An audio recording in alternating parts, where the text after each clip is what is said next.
दिया था last class में, तो अब we'll continue with that.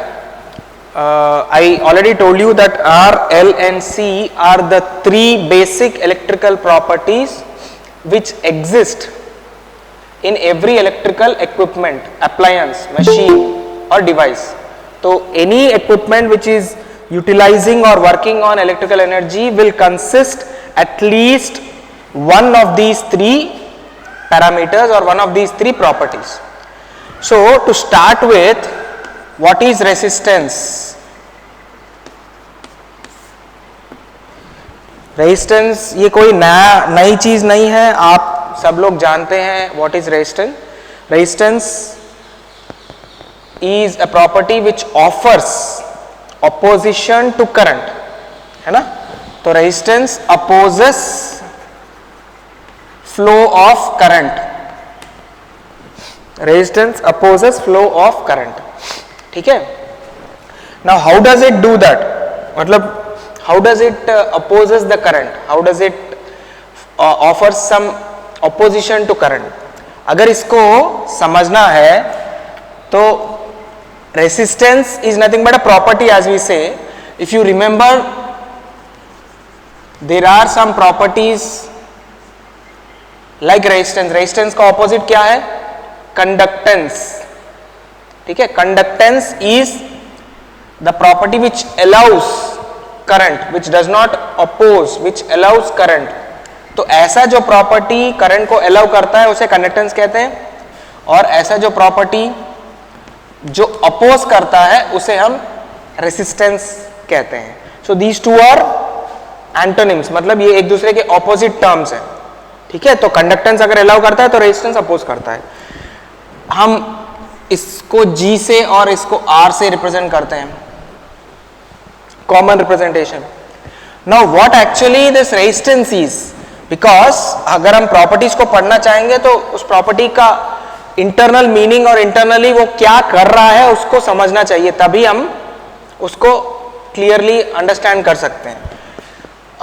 If you take, अच्छा ये कंडक्टेंस और रेजिस्टेंस किस व्हाट यू से किस मटेरियल में होता है, फिर उसके बारे में अगर हम कहें तो मटेरियल्स कितने टाइप के मटेरियल्स हैं?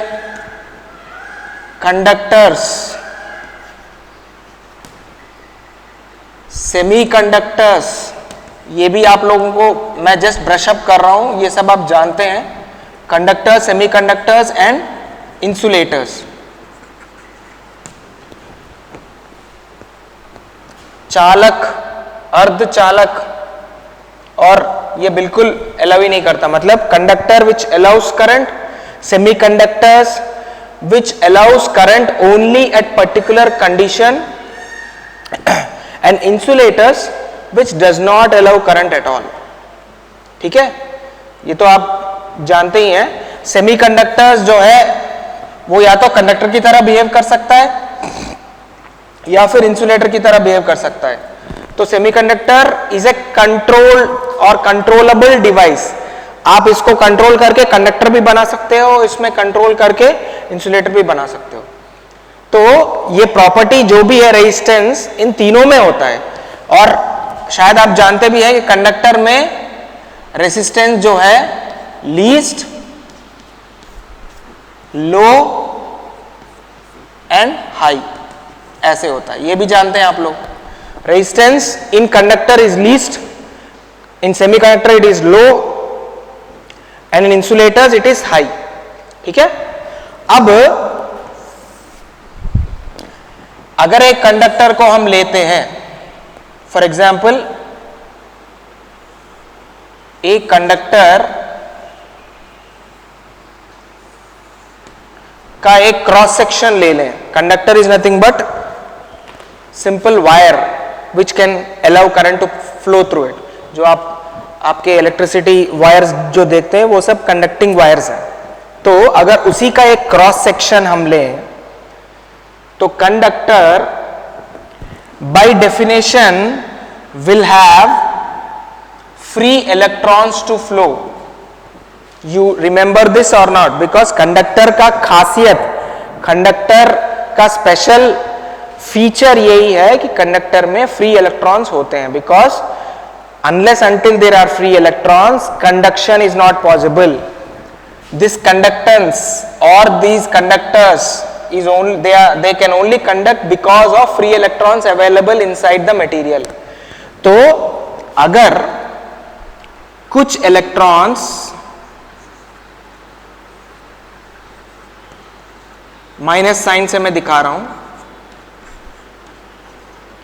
कुछ इलेक्ट्रॉन्स अगर फिक्स्ड है, फिक्स्ड मतलब बॉन्डेड है, बॉन्डेड बिकॉज अगर आपको याद है स्ट्रक्चर, एटॉमिक स्ट्रक्चर की बात हम अगर करें केमिस्ट्री का, तो इलेक्ट्रॉन जो है बंधे हुए होते हैं एक दूसरे से, ठीक है, केमिकल बॉन्डिंग या कोवेलेंट बॉन्ड्स की तरह। और कुछ इलेक्ट्रॉन्स मैंने एरो दिखाया है जो कि फ्री है,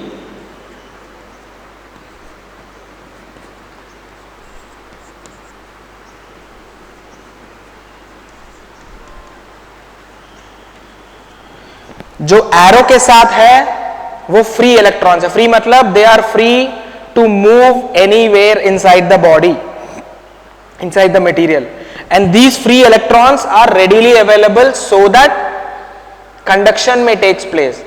तो अगर हम कंडक्टर्स की बात करते हैं तो ये फ्री इलेक्ट्रॉन्स भरे पड़े होंगे। It conductors will have lot of free electrons, semiconductors will have less number of free electrons or sometimes no free electrons also.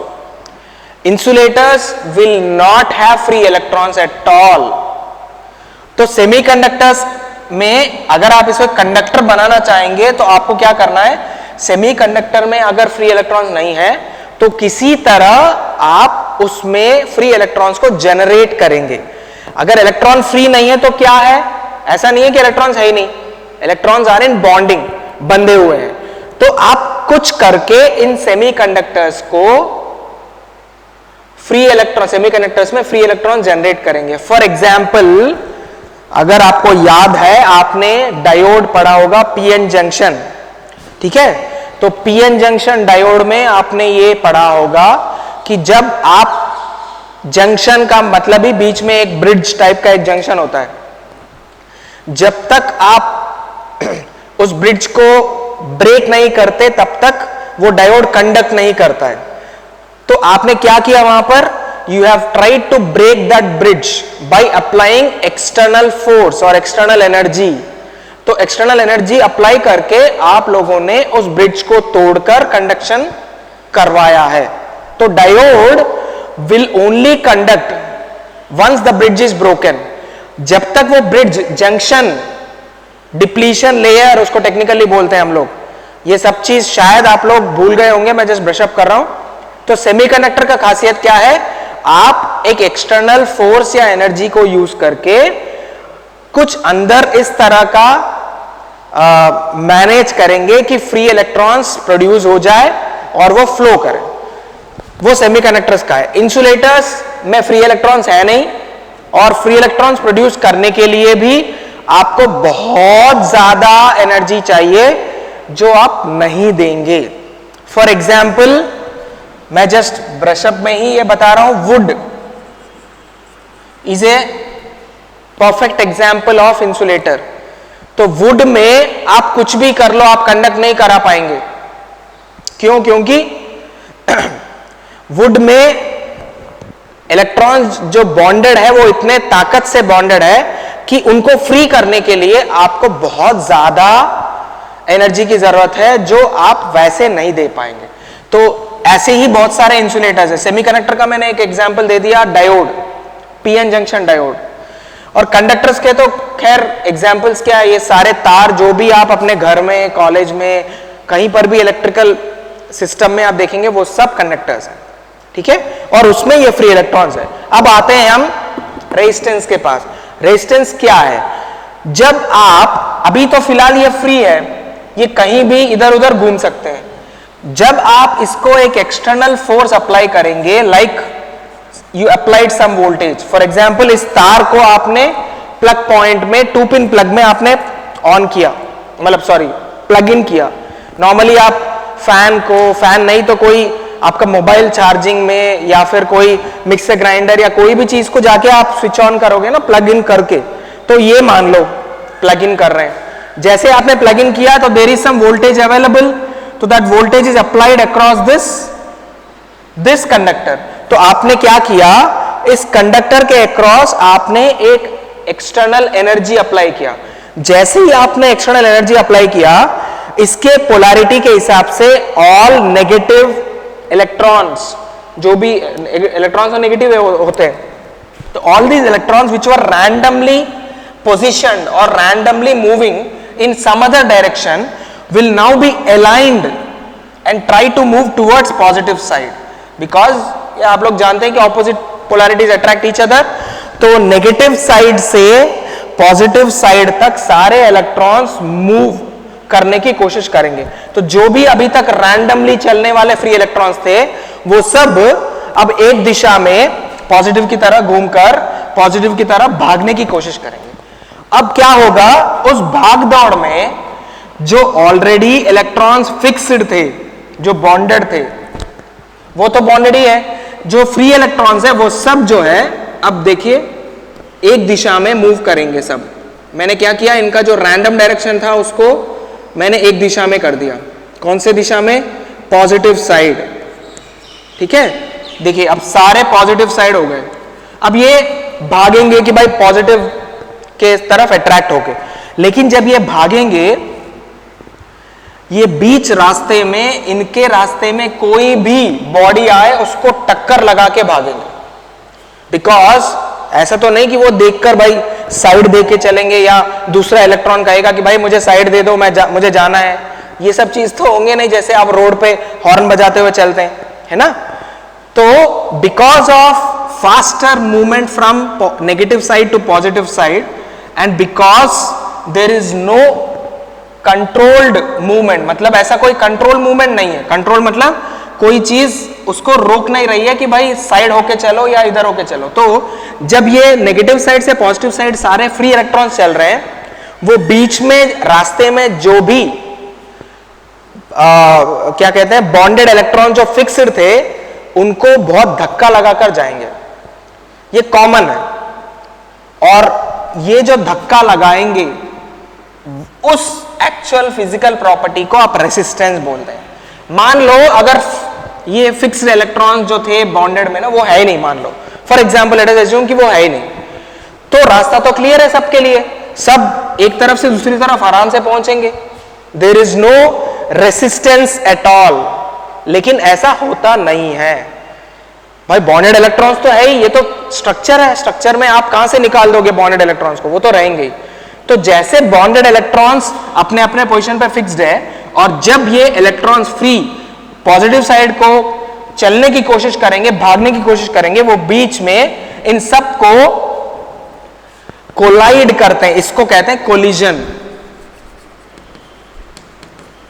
ये जो कोलिजन होता है, that is physical resistance, that offers physical resistance. तो physical resistance जो है वो होता है, और उसके वजह से होता क्या है, जैसे जैसे फ्री इलेक्ट्रॉन्स इनको कोलाइड करके जाएंगे, तो फ्री इलेक्ट्रॉन्स का जो मूवमेंट वाला काइनेटिक एनर्जी है भाई, बहुत मतलब यहां से लेके वो कोशिश कर रहे हैं यहां पहुंचने में। सिंपल एग्जांपल है, आप अगर मेन रोड पे जा रहे हो और बीच में कोई गाड़ी आ गई और आपने टक्कर मार दी, तो जितना स्पीड आपका मेंटेन था, क्या वो ऐसे ही होगा? जैसे आपने टक्कर मारा, आपका स्पीड क्या होगा? धड़ से कम हो जाएगा। तो the kinetic energy which your car और टू व्हीलर और the moving body possessed was, मतलब जो बॉडी के पास काइनेटिक एनर्जी था वो सडनली गिर जाएगा। तो ये जो फ्री इलेक्ट्रॉन्स हैं वो सब अपने अपने एनर्जी को लूज कर लेंगे। ठीक है, क्यों? क्योंकि उन्होंने दूसरे बॉडी से कोलाइड किया है। ठीक है, उन्होंने दूसरे बॉडी से कोलाइड कर लिया, तो इस वजह से आपका एनर्जी लॉस होता है। क्यों? क्योंकि ये कोलिजन का जो, कोलिजन को हम क्या नाम दे रहे थे? It is the opposition offered, और इसको हम कह रहे हैं रेजिस्टेंस, और इस रेजिस्टेंस की वजह से एनर्जी लॉस होता है। आपको याद होगा आपने 10th में या 12th में भी पढ़ा है कि रेजिस्टेंस में I²R लॉस होता है, और वो यही चीज है जो मैं बता रहा हूं। I²R is nothing but energy, power in fact. और अगर वो पावर लगातार होते रहेगा टाइम से मल्टीप्लाई करके तो वो एनर्जी होगा, ठीक है। तो अल्टीमेटली एनर्जी लॉस होगा ही होगा रेजिस्टेंस में। ये होता है फिजिकल रेजिस्टेंस का एक्चुअल इंटरनल डेफिनेशन या एक्सप्लेनेशन कि भाई क्या हो रहा है। तो अगर मैं इस रेजिस्टेंस को समझना चाहूं तो ये है जो भी मैंने अभी आपको समझाया। तो ये resistance R can be physically defined as, ये भी आप जानते हैं, rho L by A, rho L by A, ठीक है। And what is rho, what are these three different parameters. Rho is resistivity, ठीक है, and L is the length of the conductor and A is the area of the conductor. अब ये भी आप लोग जानते ही हैं, फिर भी मैं थोड़ा समझा दूंगा। रेजिस्टिविटी ऑफ मटेरियल, सॉरी इसको ठीक कर दिए, रेजिस्टिविटी ऑफ मटेरियल। तो जो भी हम मटेरियल यहां पर कंडक्टर, एल्यूमिनियम, कॉपर, स्टील, कुछ और, मतलब any material which we are talking about, every material has different resistivity. Copper resistance और एल्यूमिनियम का रेजिस्टेंस अलग अलग होता है। ऐसे कई सारे मेटल्स हैं जो कंडक्टर्स हैं, सबका रेजिस्टेंस अलग अलग होता है, और ऑब्वियसली रेजिस्टिविटी भी अलग अलग होता है। तो resistivity of the material, length of the material, area of the material. For example resistance is inversely proportional to the area. Yes, because अगर मैं इस कंडक्टर का साइज बढ़ाऊं, एरिया, ठीक है, दोनों तरफ अगर एरिया बढ़ा दूं तो क्या होगा, इनके बीच में जो जगह है वो ज्यादा हो जाएगा, और शायद, मतलब शायद क्या, नॉर्मली जब एरिया बढ़ जाएगा तो इनके बीच का जो डिस्टेंस है वो बढ़ जाएगा, स्पेस बढ़ जाएगा, तो ये जो रेजिस्टेंस और कोलिजन जो हो रहे होंगे वो कम हो जाएंगे, which is nothing but resistance कम हो रहा है, दैट इज व्हाट। लेंथ, अगर मैं लेंथ बढ़ा दूं तो क्या होगा, रेजिस्टेंस बढ़ जाएगा। क्यों? क्योंकि जितना मैं लेंथ बढ़ा दूंगा उतना फ्री इलेक्ट्रॉन्स बढ़ जाएंगे। जितना मैं लेंथ बढ़ा दूंगा उतना फ्री इलेक्ट्रॉन्स बढ़ जाएंगे, और फ्री इलेक्ट्रॉन जैसे बढ़ेंगे कोलिजन्स बढ़ेंगे तो रेजिस्टेंस बढ़ जाएगा। तो resistance is directly proportional to the length. Resistivity, obviously अगर मटेरियल का रेजिस्टिविटी ज्यादा है तो रेजिस्टेंस भी ज्यादा होगा, ठीक है। तो ये this is nothing but physical formula है, मतलब फिजिकल फॉर्मूला ऑफ रेजिस्टेंस है ये, ठीक है। This is the physical formula of resistance. अब I hope I am clear with this, so I am trying to rub this.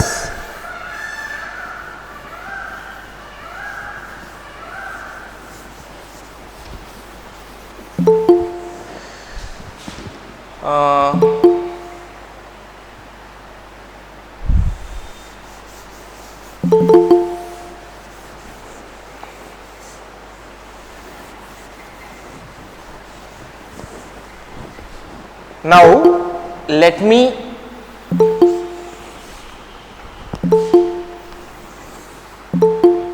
हमने कहा कि भाई we are trying to study properties, electrical properties. तो हमारे पास तीन प्रॉपर्टीज हैं। रेजिस्टेंस ये है, इंडक्टेंस एल से रिप्रेजेंट कर रहे हैं, और है कैपेसिटेंस जिसको हम C से रिप्रेजेंट कर रहे हैं। तो physically we have seen that resistance R is equal to rho L upon A, physical formula of resistance है। Similarly what is inductance? Inductance physically क्या है, कोई बता सकता है? Anybody?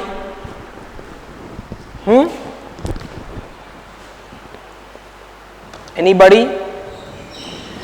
Physically L is equal to N square loop में माना जाता है तो इंडक्शन होता है फिर उसके अंदर mu A by L. Let me just confirm it.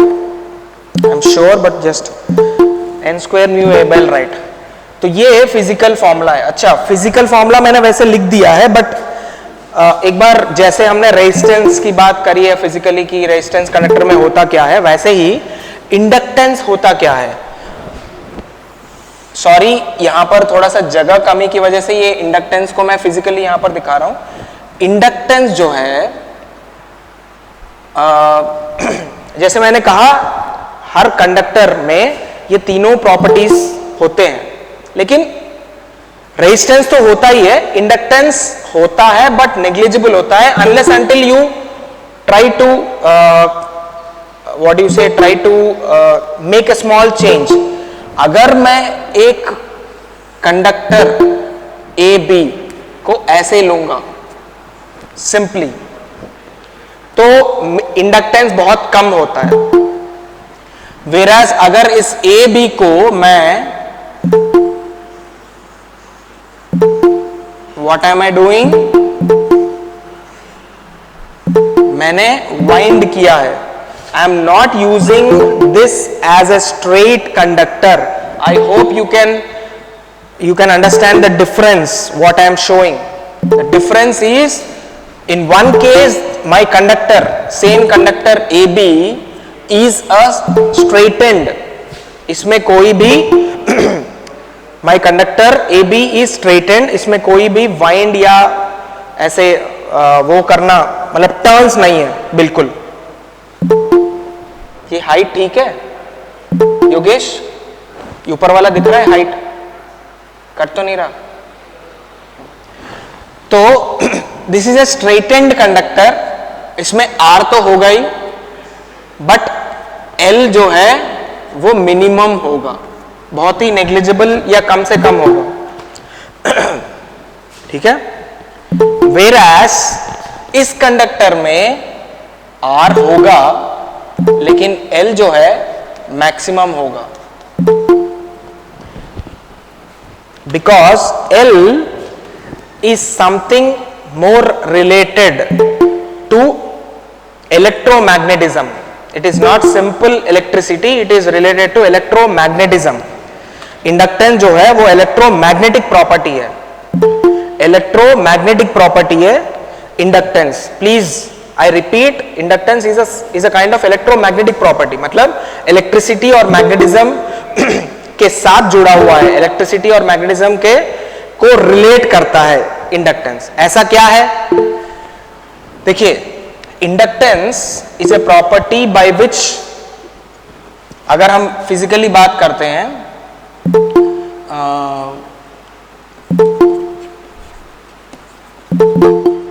inductance is a property by which an EMF is, अच्छा एक काम करता हूं, ये थोड़ा सा बाद में डिफाइन करूंगा, इसको एक और डेफिनेशन पहले दूंगा, उसके बाद मैं ये वाला डेफिनेशन दूंगा. Inductance is defined as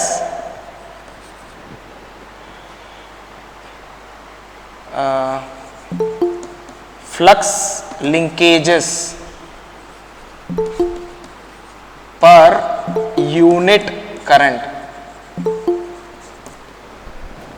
inductance is defined as flux linkages per unit current.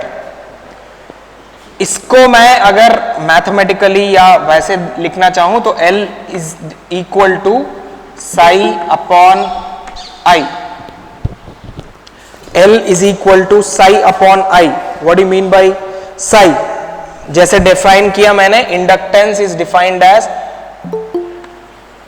Flux linkages. Psi is nothing but flux linkages per unit current. अगर 1 एम्पियर करंट एक कंडक्टर में फ्लो कर रहा है तो कितना फ्लक्स लिंकेजेस हो रहा है वो इंडक्टेंस कहा जाएगा. ठीक है. This is also a physical formula, but ये एग्जैक्टली मैंने अभी आपसे कहा है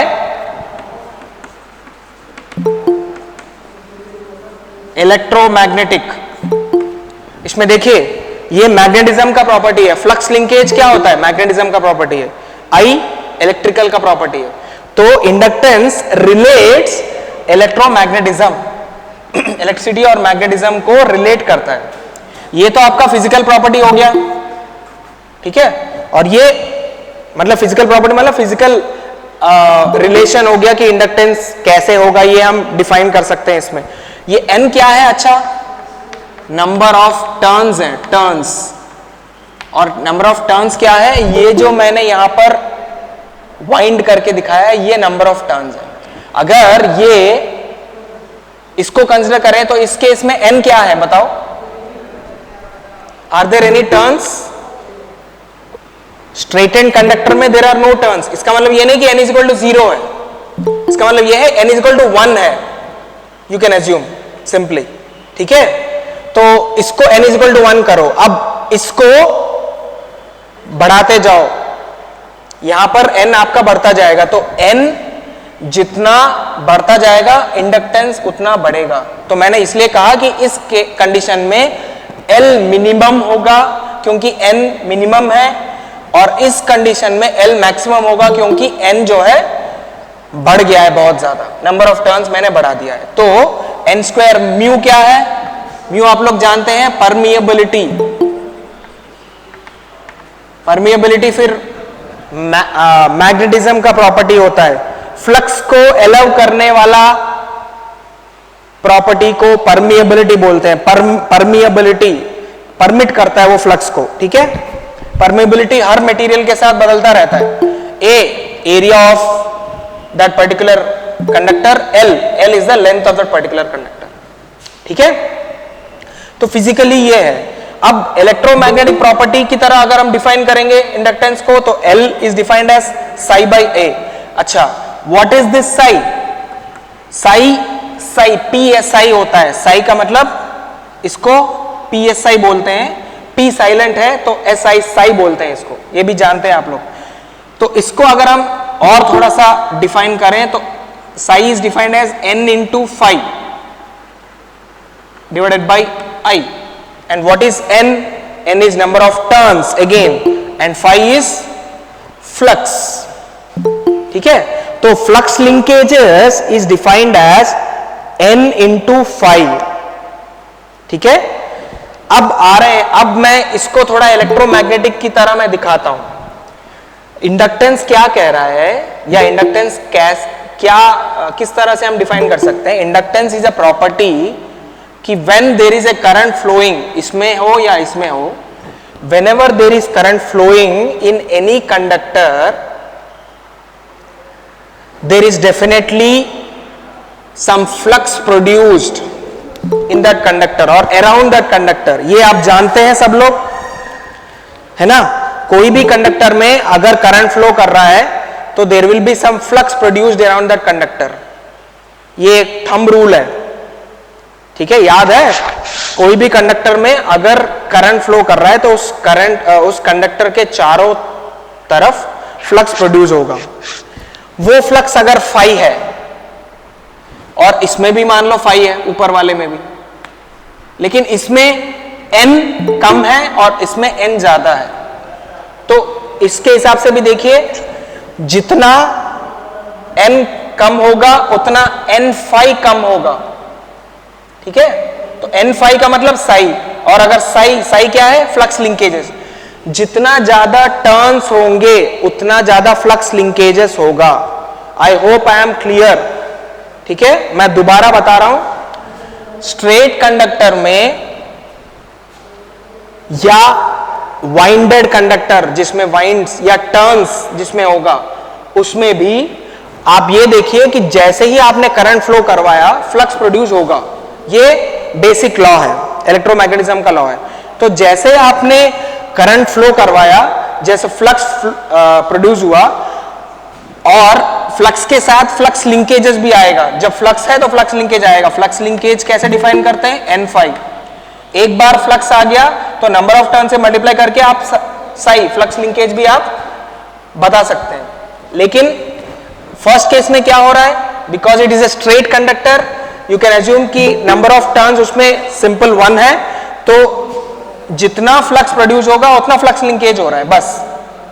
लेकिन सेकेंड केस में क्या हो रहा है, psi is equal to N phi, तो एन जो है नंबर ऑफ टर्न्स है, इस केस में एन ज्यादा है, तो इस फर्स्ट केस से ज्यादा सेकेंड केस में होगा। सेकेंड केस में क्या होगा, फ्लक्स लिंकेजेस ज्यादा होगा। तो आप ये बड़े नॉर्मल सी इजी वे ऑफ अंडरस्टैंडिंग है, जितने ज्यादा आप टर्न्स बनाएंगे उतना ज्यादा फ्लक्स लिंक होगा, ठीक है, तो उतना ज्यादा इंडक्टेंस भी होगा। तो अब समझने के लिए easily inductance is nothing but winding में होता है। वाइंडिंग कैसे होता है, हमेशा जब आप एक तार को स्ट्रेट के बदले में आप उसको बहुत ज्यादा टर्न्स में बना के अगर आप यूज करेंगे तो वहां पर इंडक्टेंस मौजूद होगा। ऐसा नहीं है कि सिंगल स्ट्रेट में नहीं होगा, बट वो कम से कम होगा। और अगर आपको ज्यादा इंडक्टेंस चाहिए या अगर आपने जबरदस्ती रिक्वायरमेंट के हिसाब से अगर बहुत सारे टर्न्स आपने बना दिए तो वहां पर ज्यादा इंडक्टेंस होगा ही होगा, ठीक है। Is it okay? तो अगर हम इससे आगे बढ़े, L is equal to psi by I, N phi by I, ठीक है। इसको अगर हम आगे बढ़ाएं, मैं इसको रब कर रहा हूं और यहां पर मैं लिख रहा हूं कि साई बाई आई और n into phi by I, ठीक है। अब अगर मैं वीडियो क्लियर नहीं आ रही है। हाँ, दोनों को क्रॉस मल्टीप्लीकेशन कर दूं तो L I is equal to N phi. Simple maths, और कुछ नहीं किया मैंने आई को, I took it from this side to this side, L into I is equal to N into phi, और दोनों तरफ डिफरेंशिएट करो, तो L इंटू, L तो कांस्टेंट है तो L into D I by D T, और N भी एक कांस्टेंट है तो N into D phi by D T, ठीक है। N into D phi by D T, L into D I by D T is equal to N into D phi by D T. Is it okay? Now what is this? ये एक special law है, अगर आपको याद है तो। N into D phi by D T is nothing but Faraday's law. Faraday's law of electromagnetism. Faraday's law क्या बोलता है, मतलब what does Faraday's law states? Faraday's law states that whenever there is a change in flux linking with the conductor, एक बार मैं brush up कर रहा हूं, Faraday's law देखिए, whenever there is a change in flux linking with a conductor, an EMF is induced in that conductor and that EMF is directly proportional to change in flux. Change in flux. EMF induced is directly proportional to change in flux. अगर आप इसको proportional constant लगाएंगे तो E is equal to N di phi by dt. So this is nothing but Faraday's law. तो Faraday's law के हिसाब से this is E. E is induced EMF. E is induced EMF. तो आप ये कर सकते हैं कि L di by dt is equal to E. What is E? Induced EMF. और E का यूनिट्स क्या है? वोल्ट है। EMF का यूनिट वोल्ट ही तो होता है, वोल्ट्स।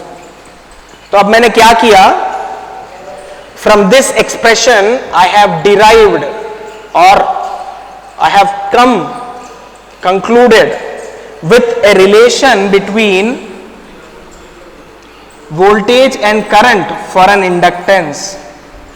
सबसे पहले आपने फिजिकल रिलेशनशिप देखा, फिर आपने एक इलेक्ट्रोमैग्नेटिक रिलेशनशिप देखा, अब ये प्योरली इलेक्ट्रिकल रिलेशन हो गया। क्यों?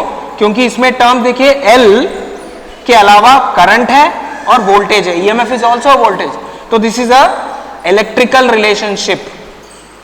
तो physical, electromagnetic and now electrical.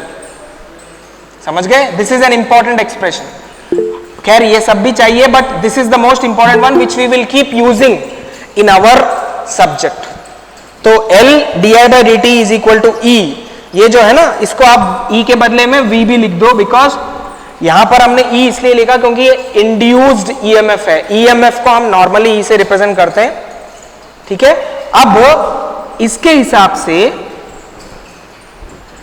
हिसाब से आप इंडक्टेंस को डिफाइन कर सकते हैं।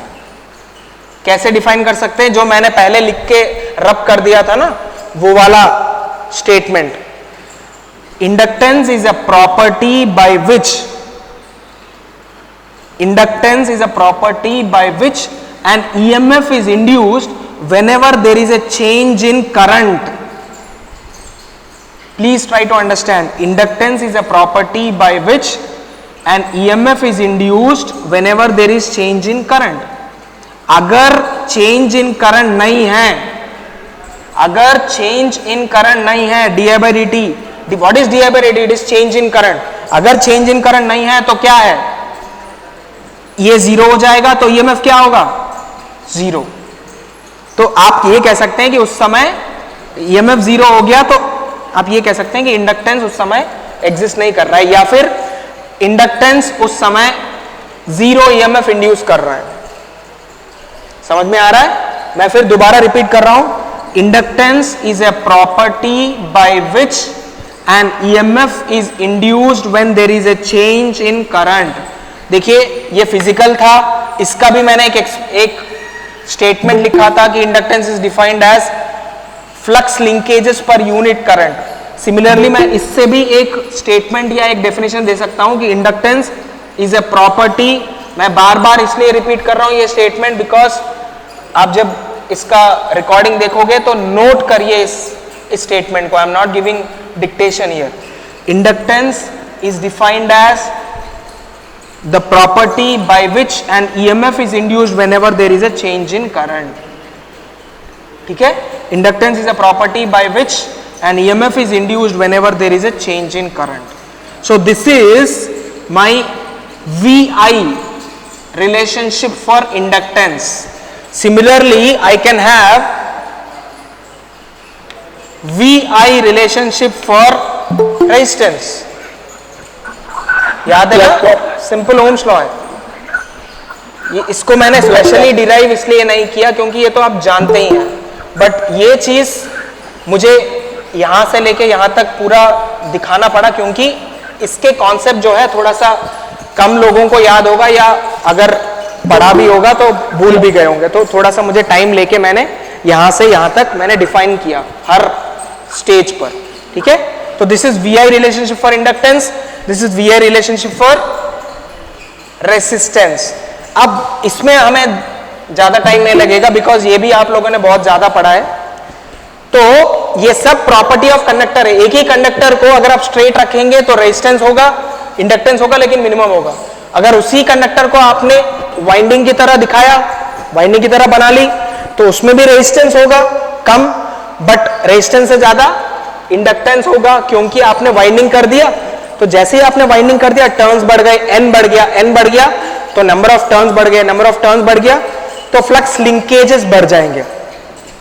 फ्लक्स लिंकेजेस का मतलब क्या है फिजिकली?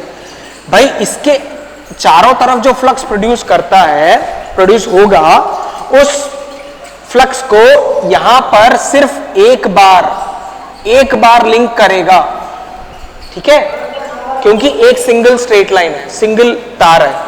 यहां पर आपने क्या किया, जितने टर्न्स है उतने बार लिंक करेगा फ्लक्स। तो ये फिजिकली मीनिंग है, जितना टर्न्स है, हर टर्न फ्लक्स को लिंक करता है, इसलिए n∅ हो गया। वो n जितना नंबर ऑफ टर्न्स है उतने बार उस फ्लक्स को लिंक करेगा, इसलिए ये डिफरेंस होता है इस वाले में और इस वाले में, ठीक है। तो ये VI रिलेशनशिप ऑफ इंडक्टेंस भी हो गया। अब capacitance physically C is equal to epsilon A/d। अच्छा, यहां कैपेसिटेंस के लिए आपको क्या जरूरत है? एक कंडक्टर से आप कैपेसिटेंस नहीं बना पाएंगे, बिकॉज आप लोग जानते होंगे कैपेसिटेंस में दो फेसेस, दो चेहरे या दो कंडक्टर्स आमने सामने जो करंट कंडक्ट कर रहे हैं, करंट कैरिंग कंडक्टर्स अगर दो आमने सामने, थोड़ा डिस्टेंस में भी हो, पास में हो, जितना भी डिस्टेंस हो उसके हिसाब से उन दोनों के बीच में कैपेसिटेंस होगा। आप ये भी कह सकते हो कि इतना डिस्टेंस वाले दो कंडक्टर्स में भी कैपेसिटेंस हो सकता है, बट बहुत कम, क्योंकि दूरी बहुत ज्यादा है, because epsilon A by D. इसको मैं वो नहीं कर रहा हूं, व्हाट यू से, डिराइव नहीं कर रहा हूं, बिकॉज आप लोग जानते हैं एप्सिलॉन इज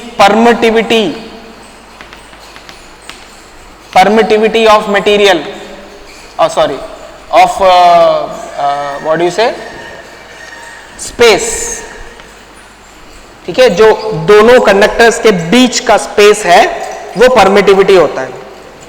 और एरिया, दोनों के बीच का जो एरिया है वो, और डिस्टेंस, दोनों के बीच का जो डिस्टेंस है वो। तो ये आपका फिजिकल फॉर्मूला है कैपेसिटेंस का, ठीक है। और Q is equal to CV, ये जानते होंगे आप लोग।